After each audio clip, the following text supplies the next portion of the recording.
नमस्कार. छंद आणि आनंद यातील पुढचा भाग मी सांगत होते गेल्या उन्हाळ्याबद्दल. परीक्षा संपल्यानंतर मी आणि बाई लगबगीने रेनथॅमला गेलो. तिथे आम्ही एका सरोवराकाठी असलेल्या घरी राहिलो. अभ्यास, कॉलेज, शहरातला गोंगाट सगळं काही मागे राहिलं होतं. त्यावेळी जगातल्या घडामोडीचे पडसाद आमच्यापर्यंत येत होते. युद्ध, एकत्रीकरण, सामाजिक संघर्षाचे. पण इथलं जग मात्र वेगळं होतं. आमच्या भोवती होती सरोवरं, झाडं, डेझीच्या पिवळ्या फुलांनी बहरलेली विशाल भूमी आणि मधुर सुवासानं घमघमणारी कुरणं. निसर्गाची शाश्वत रूपं. आपल्याला डोळे आणि कानांमुळे सगळं कळतं असं समजणाऱ्यांना मला शहरातल्या आणि गावातल्या रस्त्यांमधला फरक कळतो ह्याचं आश्चर्य वाटतं. माझं सारं शरीर माझ्या भोवतीचा परिसर जाणवण्या इतकं सजग असतं हे ते विसरतात. शहरातला गडबड गोंगाट माझ्या चेहऱ्यावर येऊन आदळतो. मला न दिसणाऱ्या जनसमूहाच्या पावलांचा सतत चालणारा दंडनाट मला जाणवतो. यंत्राचा एकसुरी कर्कश आवाज आणि अवजड मालवाहू वाहनांचा खडखडाट मनाला ताण देतो. गावाकडे निसर्गाची अनेक सुंदर रूपं असतात. गजबजल्या शहरांमधून केवळ अस्तित्वासाठी चाललेल्या क्रूर संघर्षानं मन उदास होतं. तसं गावामध्ये जाणवत नाही. कितीदा तरी गरीब लोकवस्ती असलेल्या अरुंद आणि बकाल रस्त्यांवर मी गेली आहे. चांगल्या लोकांनी छान घरामधून दिमाखात समाधानात राहायचं आणि त्याच वेळी बाकीच्यांनी भेसूर आणि अंधारलेल्या खोपटांमधून दबकत खितपत पडायचं या विचारानं माझं मन प्रक्षुब्ध होतं. या निष्ठुर गल्ल्यांमध्ये अर्धपोटी मुलांची गर्दी असते.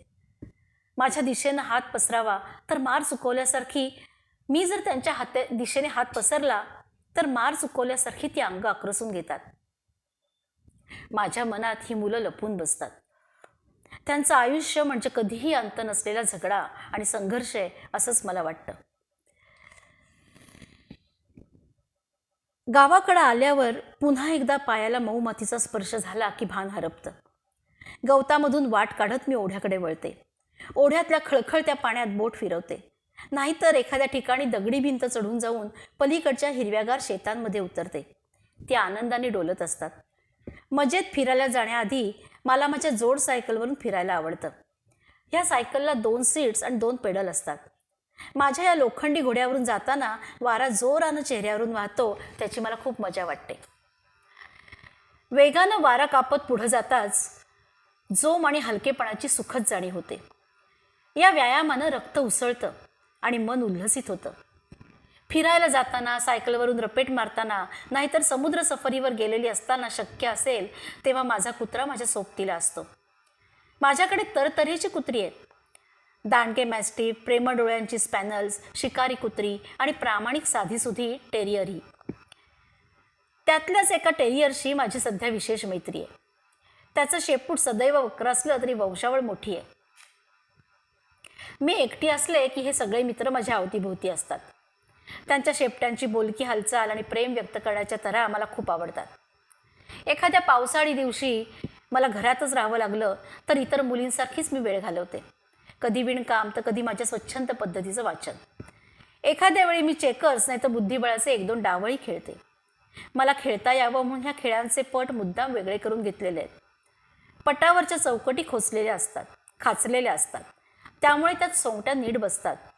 काळ्या सोंगट्या सपाट तर पांढऱ्या सोंगट्यांना उंचवटा असतो. सोंगटीच्या मध्ये एक भोक असतं आणि त्यात पितळी गोळी बसवता येते. त्यामुळे राजा ओळखता येतो. बुद्धिबळात पांढरी मोहरी काळ्या मोहऱ्यांपेक्षा थोडी मोठी असतात. त्यावरून मी प्रतिस्पर्ध्याच्या चाली ओळखते. मोहरी हलवताना होणारी थरथर जाणवली की मला कळतं की मला आता खेळायचंय. अगदीच एकटी असले आणि मनस्थिती प्रसन्न असली तर मी पेशन्सचा एखादा डाव खेळते. हा खेळ सुद्धा मला प्रिय आहे. माझ्या पत्त्यांच्या वर उजव्या बाजूला त्या पत्त्याची ब्रेलमधली चिन्ह असतात.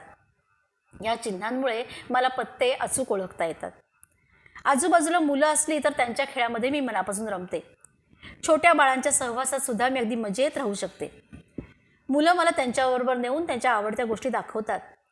त्यांना बोटाने अक्षरं जुळवता येत नसली तरी त्यांच्या ओठांच्या हालचालीवरून त्यांना काय सांगायचं हे मी ओळखते. तेही नाही जमलं तर ही मुलं मूकाभिनय करतात.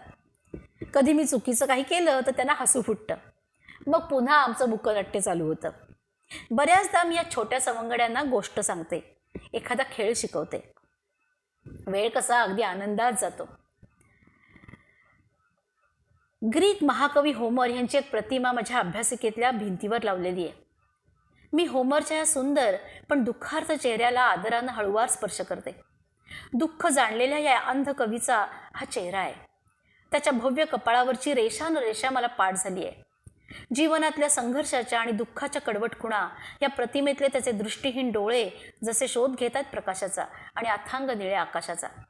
पण व्यर्थच, तो शोधही न संपणारा. त्यातल्या वेदना, त्याच्या भोवतीचा अंतहीन अंधार माझ्यातही उतरतो. त्याचं दिव्य मनन या अंधारातच झालेलं. तळपत्या दुपारी अंधार आणि अंधार, पूर्ण ग्रहण अजिंक्य अंधार, दिवसाची आशा आता निराधार. मनातून मला होमरचं गाणंही ऐकू येतं. आत्तापर्यंत सांगितलेल्या गोष्टींच्या तुलनेनं काहीशी दुर्मिळ पण तेवढाच आनंदाची गोष्ट म्हणजे नाटकाला जाणं. रंगभूमीवर नाटक घडत असताना एकीकडे त्याचं वर्णन करून मला माझ्या पद्धतीनं सांगितलं तर नाटकाच्या वाचनापेक्षा मला ते खूप आनंददायक वाटतं. मला त्या नाटकातल्या नाट्यमय घटनांमध्ये प्रत्यक्ष सहभागी झाल्यासारखं वाटतं. असंच एकदा एलन टेरी ह्या अभिनेत्रीला मी भेटल्यावर मी तिच्या चेहऱ्यावरून आणि पोशाखावरून हात फिरून पाहिलं होतं. ती आमच्या कल्पनेतल्या राणीची भूमिका करायची. मोठ्यातलं मोठं दुःखही जवळ यायला बिचकावं असं दैवी काहीतरी तिच्या व्यक्तिमत्वामध्ये होतं. तिच्या शेजारीच सर हेनरी आयर्विंग होते. ते राजाची भूमिका करायचे. त्यांच्या संवेदनशील चेहऱ्याच्या रेषेत आणि रेषेत राजेशाही रुबाब होता, तर हालचालींमध्ये बुद्धीचं ऐश्वर्य. जेफरसन हे अभिनेते तर माझे मित्रच झाले होते. त्यांचं नाटक असेल तिथे मी त्यांना भेटायला जाते. मी शाळेत असताना न्यूयॉर्कमध्ये पहिल्यांदा त्यांचं नाटक बघितलं. पण नाटक बघेपर्यंत मला त्या रीप व्हॅन विंकल यातल्या रीपच्या प्रेमळ आणि विक्षिप्त व्यक्तिमत्वातली जादू जाणवली नव्हती. जेफरसन ह्यांनी ती व्यक्तिरेखा सुंदर पद्धतीने सादर केल्यामुळे प्रेक्षकांची सहानुभूती या भूमिकेला न मिळती तरच नवल. नाटक संपल्यावर बाई मला जेफरसनांना भेटायला घेऊन गेल्या.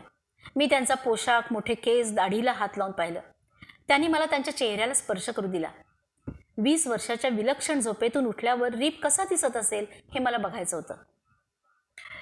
बिचारे रीप बुवा झोपेतून उठल्यावर कसे झोकांड्या देत चालतात ते मला जेफरसन यांनी करूनही दाखवलं.